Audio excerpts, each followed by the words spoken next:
राजा राम मोहन राय।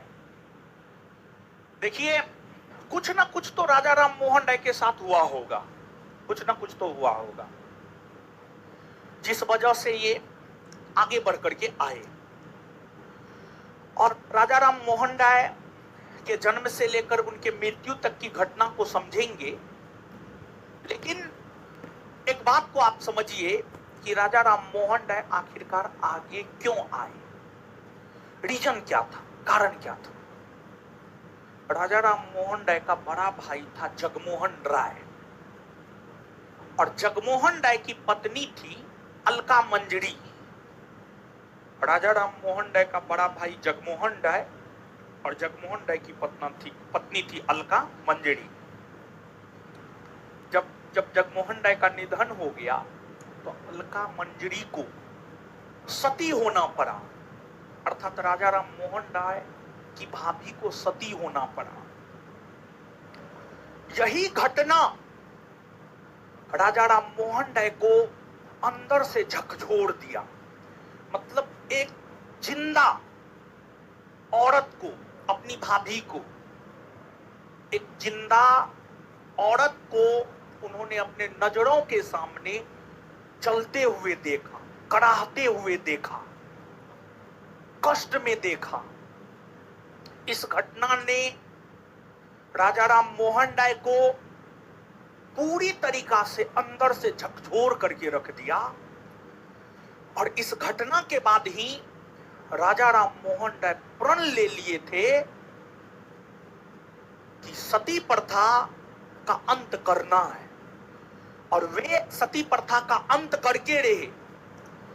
अब यहां पर एक सती प्रथा शब्द का प्रयोग हमने आपके साथ किया है। हमको पता है आप सब लोग जानते होंगे, इसमें कोई शक नहीं है, लेकिन 1-2% लोग ऐसे होंगे जो नहीं जानते होंगे।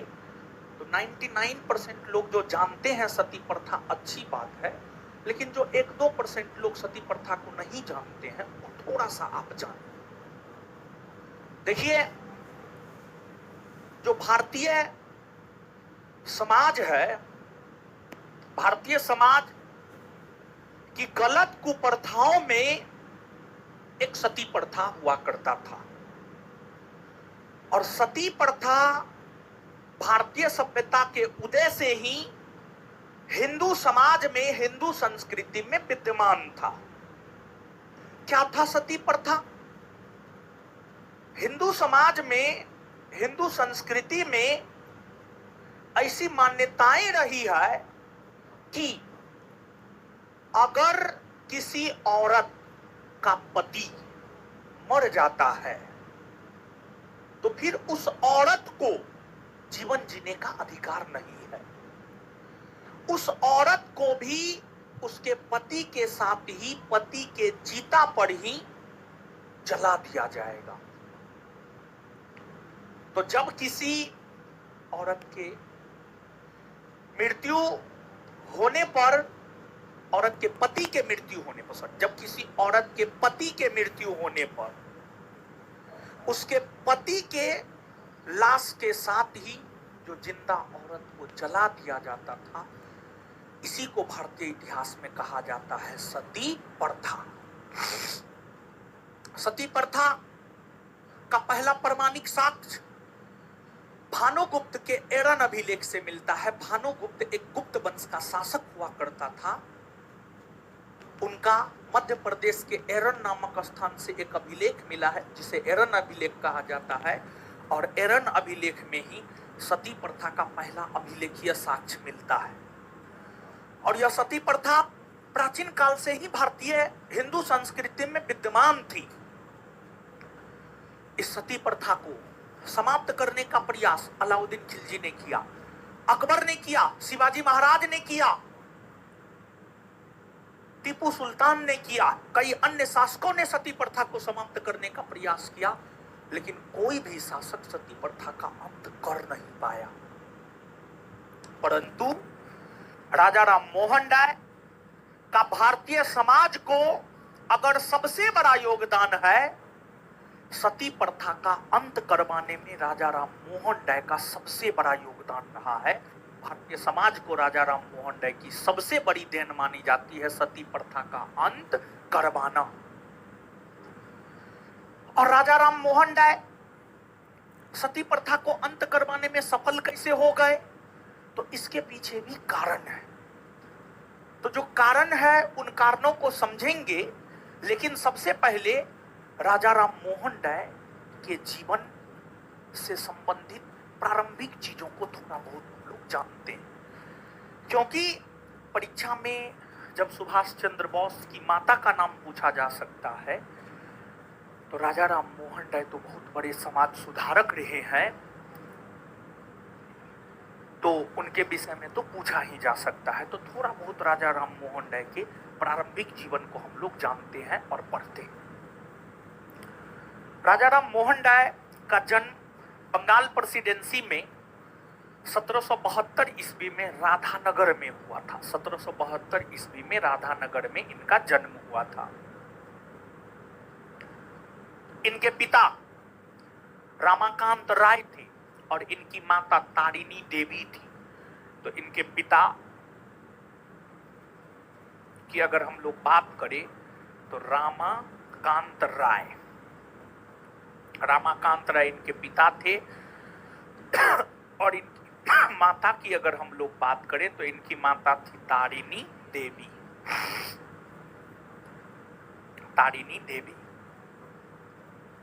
कहा जाता है बचपन से ही तीक्ष्ण बुद्धि के थे, मतलब तेज बुद्धि के थे। तीक्ष्ण बुद्धि के थे मतलब तेज बुद्धि के थे। और जब आप अपने पेंट में नारा लगाने ना सीखे होंगे, उस टाइम राजा राम मोहन राय लेख लिखना शुरू कर दिए थे। उनका लेख पेपर में छपता था। आज का जो दैनिक जागरण है, हिंदुस्तान है, हिंदुस्तान टाइम्स है, द टाइम्स ऑफ इंडिया है, यानी जो समाचार पत्र, यही समाचार पत्र है। तो उस समय अपना दूसरा समाचार पत्र हुआ करता था। मात्र 14-15 वर्ष के उम्र में ये लेख लिखने लगे थे और इनका लेख समाचार पत्र में छपता था। तो इस बात से ही अनुमान लगा लीजिए कि कितने कुशाग्र, तीक्ष्ण और तेज बुद्धि के राजा राम मोहन राय रहे होंगे। तो राजा राम मोहन राय बड़ी तीक्ष्ण बुद्धि के थे, बड़ी तेज बुद्धि के थे और सही को सही और गलत को गलत बोलने में हिचकते नहीं थे। भले वो हिंदू थे, लेकिन हिंदू धर्म में जो बुराइयां थी, उन बुराइयों की ओर लोगों का नजर आकृष्ट करवाते थे कि हिंदू धर्म में फलना बुराई है। और जब वे काफी कम उम्र से लेख लिखने लगे और उनके लेख समाचार पत्र में आने लगे, तो उन्होंने अपनी लेख के जरिए मूर्ति पूजा का विरोध किया। मूर्ति पूजा मूर्ति पूजा आप सब लोग जानते हैं। मूर्ति पूजा क्या है? मोदी जी जो भगवान राम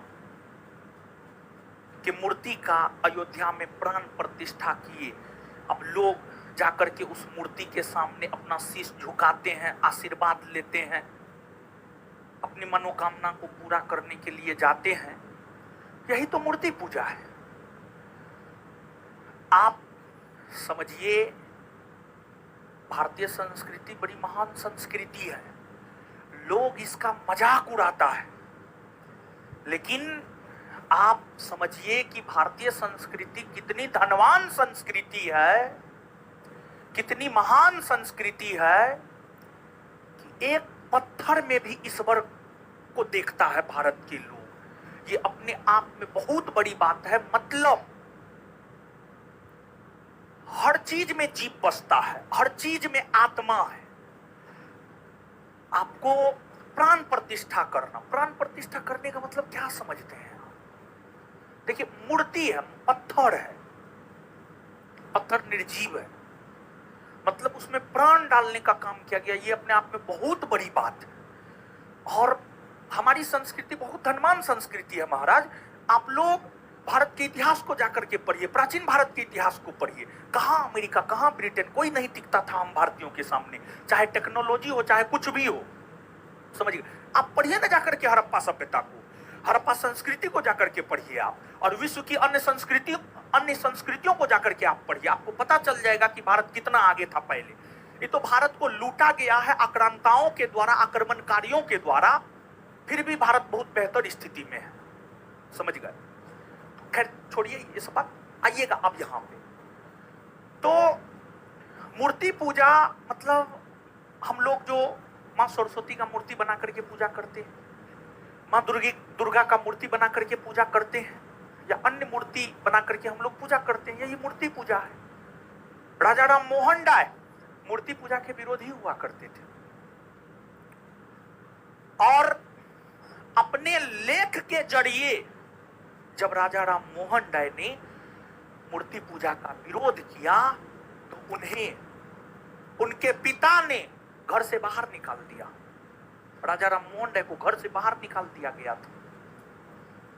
और जब राजा राम मोहन राय को घर से बाहर निकाल दिया गया तो राजा राम मोहन राय अपनी तीक्ष्ण बुद्धि के कारण ब्रिटिशों की सेवा में चले गए, अंग्रेजों की सेवा में चले गए। और एक अंग्रेज अधिकारी था, उसका नाम था जॉन डिग्बी। एक अंग्रेज अधिकारी था, उसका नाम था जॉन डिग्बी। जॉन डिग्बी के दीवान के तौर पर, जॉन डिग्बी के दीवान के तौर पर राजा राम मोहन राय ने 10 बरस से अधिक समय तक कार्य किया। और उस अवधि के दौरान राजा राम मोहन राय ने अंग्रेजों के सोचने के तरीका को समझा। अंग्रेज सोचता क्या है, कैसे सोचता है, अंग्रेज इतना आगे कैसे है, मुट्ठी भर अंग्रेज कैसे विश्व के अधिकतर देशों को अपने कब्जा में कर लिया है, ये सब चीज राजा राम मोहन राय सीखे अंग्रेजों से, और अंग्रेजों से बात कैसे मनवाया जाए, ये तमाम चीजें राजा राम मोहन राय अंग्रेजों से सीखे। फिर राजा राम मोहन राय जॉन डिग्बी के अधीन सेवा देने के बाद में डिग्बी से छुट्टी ले लिए और कहे बस हमारा आपका रिश्ता बस यहीं तक था, अब हम अपने रास्ते आप अपने रास्ते। फिर राजा राम मोहन राय ने बीड़ा उठाया, भारतीय समाज में जो तमाम प्रकार की कुरीतियां हैं, बुराइयां हैं, उसे हमें दूर करना है। और राजा राम मोहन राय जब अंग्रेजों की सेवा में थे, वो इस बात को समझ गए थे कि लोग जब तक शिक्षित नहीं होगा तब तक कुछ नहीं हो सकता है। तो राजा राम मोहन राय लोगों को शिक्षित करने को लेकर बल देना शुरू किए, क्योंकि लोग अगर शिक्षित होंगे, लोग शिक्षित होंगे, वे अपने अधिकार से अवगत होंगे, उनका क्या अधिकार है क्या अधिकार नहीं है इस बात से अवगत होंगे, उन्हें क्या करना है क्या नहीं करना है इस बात से अवगत होंगे। तो लोग जब शिक्षित हो जाएंगे तो लोग अंग्रेजों से अपने अधिकार की मांग करेंगे, लोग अंग्रेजों से अपने अधिकार की मांग करेंगे। ये बात राजा राम मोहन राय बखूबी समझ गए थे, और इसलिए राजा राम मोहन राय ने भारतीयों को शिक्षित करने के उद्देश्य से 1817 में कलकत्ता में डच घड़ीसाज डेविड हेयर के सहयोग से हिंदू कॉलेज की स्थापना किया। कलकत्ता में 1817 में हिंदू कॉलेज की स्थापना राजा राम मोहन राय ने डेविड हेयर के सहयोग से किया। फिर राजा राम